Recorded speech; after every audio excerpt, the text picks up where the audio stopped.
Bienvenue sur RetroShoot. Aujourd'hui, 4 janvier. 4 janvier 2002. Nous sommes à Vancouver, Canada. Ce jour-là fut sombre pour les parlementaires du gouvernement de ce pays car ils perdaient l'un de ses pères, Douglas Jung.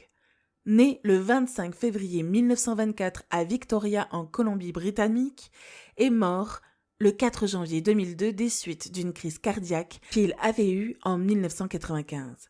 Cet homme avait eu un parcours mouvementé.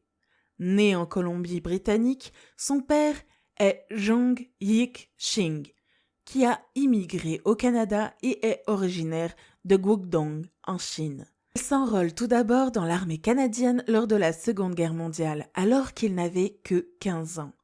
Avec un groupe de jeunes hommes de Colombie-Britannique afin de tenter de faire modifier des lois privant les Chinois du droit de vote au Canada, tout cela pour modifier le statut des Canadiens d'origine chinoise.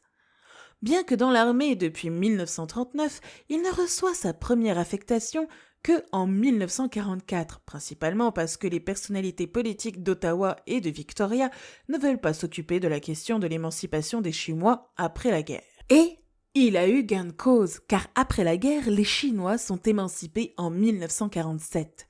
Grâce aux fonds versés par le ministère des Anciens Combattants, Douglas put aller poursuivre ses études et reçoit une licence en lettres et une licence de droit. Diplômé en 1953, il est admis au barreau de la Colombie-Britannique en 1954. Il est élu député en 1957.